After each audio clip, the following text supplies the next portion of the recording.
Revenue से जुड़े हुए संजीदा मसाइल जो हैं वो बहुत आसानी से और कदरे हद तक हल हो सकते हैं, बशर्ते कि गवर्नमेंट 3 बुनियादी चीज़ों को एड्रेस कर दे। आपने वक़ार मसूद साहब का नाम लेकर उनकी तारीफ़ की और कहा कि ये 2-3 मसाइल ऐसे हैं कि जो वक़ार मसूद साहब को ज़ाती कैपेसिटी में देखने चाहिए। इसमें सबसे इम्पॉर्टेंट और अहम तरीन चीज़ जो है वो कैपेसिटी यूटिलाइजेशन की है। बहुत सारे लोग बार बार इस बात का राग अलापते हैं कि कैपेसिटी यूटिलाइजेशन के जो एग्रीमेंट हैं वो पाकिस्तान के लिए ज़हर कातिल हैं, बहुत बड़े मसाइल की जड़ है। आपने उसका सलूशन दे दिया। आपने कहा कि कैपेसिटी यूटिलाइज जब नहीं होती तो गवर्नमेंट को चार्जेस देने होते हैं और गवर्नमेंट उसका बहुत शोर मचाती है। बेरोज़गारी की वजह से इकॉनमी में स्टिमुलस नहीं है, लोगों की परचेजिंग पावर नहीं है, इसलिए मैशत नहीं चल रही। ही सजेस्टेड कि रात 10 बजे से सुबह 7 बजे तक के लिए आधे नरखों के ऊपर अगर आप हमें एनर्जी दे देते हैं तो कैपेसिटी चार्जेस आप हमसे ले लें और इससे आप इसके एवज़ आप हमसे एम्प्लॉयमेंट भी ले लें, बिजली के चार्जेस भी ले लें, मगर to the extent of capacity charges. और इसके फिर आपने बेनिफिट बताए कि not only the taxpayer, he himself, his sector, but the employees and the cycle which is economic cycle which is generated through the process of employment। दूसरी चीज़ जो उन्होंने identify की एंड आई थिंक वो भी वकार साहब के area से related है, that is revenue collection in context of the CPEC। उन्होंने कहा कि जहाँ CPEC के प्रोजेक्ट्स पर जो स्टील चाइना से आ रहा है उस पर हुकूमत ड्यूटी कलेक्ट नहीं करके अपना रेवेन्यू लॉस कर रही है, वहीं पर पाकिस्तान के अंदर भी जो है वो बेसिक इश्यूज़ को एड्रेस जब नहीं कर रहे तो स्टील इंडस्ट्री अपनी कैपेसिटी की यूटिलाइजेशन पर ही नहीं है और हुकूमत वो रेवेन्यू भी लॉस कर रही है। So it is a double edge sword. CPEC related इस इशू को भी आई थिंक देखने की ज़रूरत है। The third thing which he pointed out is really important. उन्होंने बताया कि स्टील जो नॉन ग्रेडेड है, सब स्टैंडर्ड स्टील है, उसका जो चंक है वो 40% से ज़्यादा का है हमारे पाकिस्तान में। अभी इन्होंने रेवेन्यूज के अंदर में special assistant doctor Waqar Masood को FBR में अपॉइंट किया हुआ है, which is a very good, but now we need decision, quick decisions must be made for any of the problems that is faced by not only steel but any industry. But steel is the basic, because जब तक steel नहीं होगा, मैं पूरी आवाम को ये कहता हूँ, हुकूमत को कहता हूँ, कंस्ट्रक्शन नहीं आगे बढ़ेगा। और हम क्या अपने कंस्ट्रक्शन के अंदर में सब स्टैंडर्ड सड़ियाँ लगाएंगे, सब स्टैंडर्ड स्टील लगाएंगे, तो क्या हाल होगा जब अर्थक्वेक आएगा। आपने देखा है कि कितनी बिल्डिंगें गिर गई है, कितनी बिल्डिंगें गिरती है। जलजला आता है अल्लाह मियां की तरफ से, नुकसानात होते हैं, जान जाती है, वो हमारी वजह से होती है, आवाम की वजह से होती है, because we are using substandard material in our construction. अच्छा अकबर अली साहब, जी सर, ये स्पेसिफिक प्रपोजल कोई है आपके पास कि जो सब स्टैंडर्ड स्टील है इसकी प्रोडक्शन को कैसे रोका जा सकता है? Any specific direct proposal? First of all इसका जो रॉ मटेरियल है फॉर सब स्टैंडर्ड प्रोडक्शन का, उसको फेज आउट करना चाहिए। और वो फेज आउट इस तरीके से होगा कि जैसे रिन्यूएबल मटेरियल है, it is not coming as per standard, कोई भी स्टैंडर्ड नहीं है इसका, पूरी दुनिया में कोई भी स्टैंडर्ड नहीं है। पूरी दुनिया में ये रिन्यूएबल मटेरियल का वर्ड ही अनोखी वर्ड है जो पाकिस्तान में सिर्फ इस्तेमाल होता है। उसको फेज आउट करें, खत्म करें उसको। शिप प्लेट जो है उसको बोलेंगे जी आपको शिप प्लेट को पहले इसको मेल्ट करना है, उससे बाद में रिफाइन करके फिर स्टील बिलेट बनाना है, उसके बाद फिर आपको स्टील बार्स बनाना है। ये है process, because I am an engineer, I am a metallurgist, so I can speak with a little bit of more confidence than other people. Right. Without recovery of the basic material, basic base material, you cannot proceed to produce high quality steel bars which are required now. Imran Khan साहब की government ने ये लाहौर में और कराची में और पूरे मुल्क में कंस्ट्रक्शन इंडस्ट्री को इतना क्या नाम है वो बूम में ले जाना चाहते हैं, मगर अगर उसमें सब स्टैंडर्ड सरिया इस्तेमाल होगा तो हर चीज 10 साल 15 साल 20 साल के बाद जबरदस्त हो जाएगी, बिल्कुल बंद खत्म हो जाएगी। क्योंकि सब स्टैंडर्ड स्टील और सब स्टैंडर्ड मटेरियल इस्तेमाल करने से वी विल बी नोवेयर। आप देखें कि जो भी मल्टी स्टोरी बिल्डिंग है उसमें से लीकेजेस कितने होते हैं, right. क्यों? सब स्टैंडर्ड पाइप से इस्तेमाल होते हैं, सब स्टैंडर्ड स्टील इस्तेमाल होता है।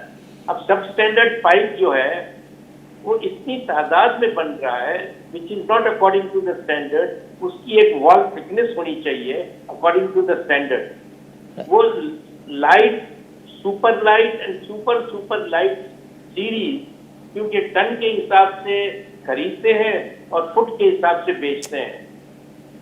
ये सबसे बड़ा घपला यहीं पर है।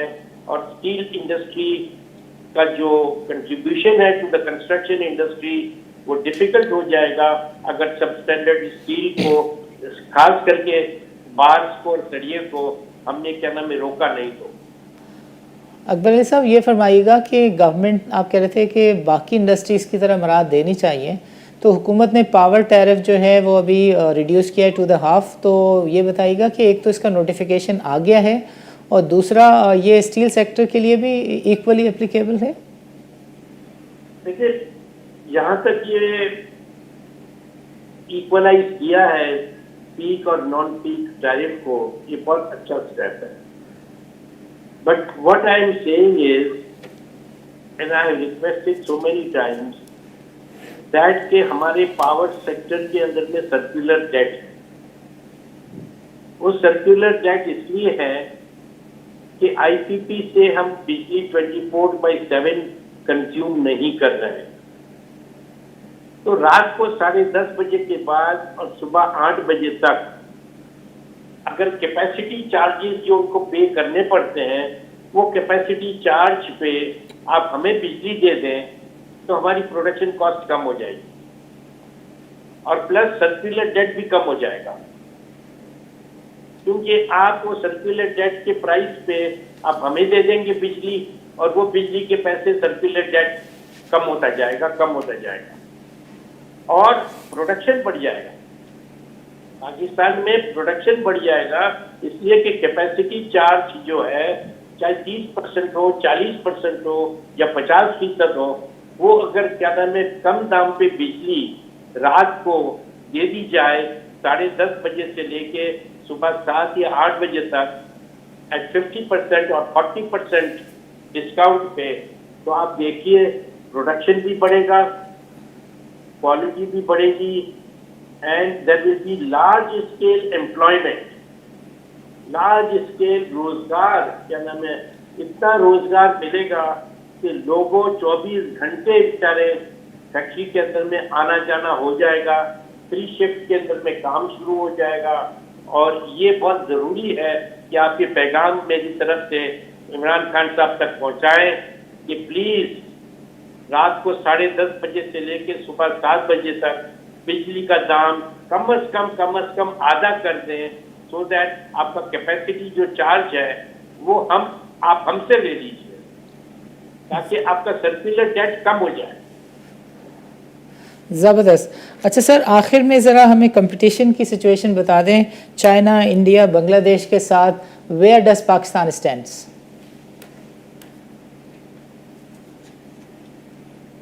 आई थिंक अगर आप सीढ़ी ले लें, एक लैडर ले लें, जो इसका पहला स्टेप है, पाकिस्तान वहां भी नहीं पहुंचा है। ओके। पाकिस्तान पूरे वर्ल्ड के स्टील मैप में कोई नजर नहीं आता है कोई जगह, क्योंकि प्रोडक्शन ही नहीं है। प्रोडक्शन इसलिए नहीं है कि construction industry was not working, infrastructure पे काम नहीं हो रहा है, और इसलिए नहीं हो रहा है, मैं ये कहूँ कि भाई we have to make sure that the steel industry is working at full capacity और expansions पे जाना चाहिए। मैं ये कहना में जो है पोटेंशियल बहुत है, एक्सपोर्ट करने का पोटेंशियल बहुत है, और मैं ये कहूँगा कि पाकिस्तान की स्टील इंडस्ट्री चाइना की तरफ कुछ भी नहीं है। इंडिया और बांग्लादेश पाकिस्तान से बहुत आगे है। बांग्लादेश जो है पाकिस्तान से बहुत आगे है। वहाँ पे 5-5 लाख टन के और 1-1 मिलियन और 1.5 मिलियन के 8, 10, 12 प्लांट चल रहे हैं। पाकिस्तान में आज 1 मिलियन टन का कोई एक प्लांट नहीं है। अमरेली स्टील्स का जो विजन है कि अगले 2-3 साल में 1.5 मिलियन टन तक चले जाने का, वो अभी बैक बर्नर पे चला गया है। हुकूमत में कोई माए का लाल आया नहीं है कि जी आप बताइए अब्बास साहब आपको क्या प्रॉब्लम है कि आप क्यों नहीं लगा सकते हैं 1.5 मिलियन टन का, तो हम उनको जवाब दे सकते हैं। मगर जब तक क्या नाम है हुकूमत की पॉलिसी प्रोग्रेसिव नहीं होगी और लेवल प्लेइंग फील्ड नहीं देंगे, तब तक ये हमारा जो कम से कम प्लांट है 1.5 मिलियन टन तक ले जाने का, वो बैक बर्नर पे लगा रहेगा। हमारी इंजीनियरिंग हो गई है, हमारी प्लानिंग हो गई है, हमारे पास जमीन है, बिजली का हमने बंदोबस्त कर लिया है, पानी का बंदोबस्त कर लिया है, गैस भी हमको मिल जाएगी, मगर हुकूमत हमारे साथ बैठे तो सही। इस मुल्क में मैं एक और मैसेज देना चाहता हूँ हुकूमत को, हमारे जैसे लोगों का हाथ पकड़े और हमारे साथ चले और हमारे साथ बैठे कि अब्बास साहब आप जैसी इंडस्ट्रीज या आपके जो एसोसिएशन है Pakistan association of large steel producers, अब आइए हम लोग साथ में बैठते हैं, ये क्या मसाइल है हम उसी दिन हम रिजॉल्व करें। देखिए एक चीज है, मैं बहुत दुख के साथ ही कहता हूँ, निशिष्टन, गुप्तन, बर्खास्तन, मगर गुप्तन के बाद डिसीजन मेकिंग होनी चाहिए। बिल्कुल सही, काम होना चाहिए।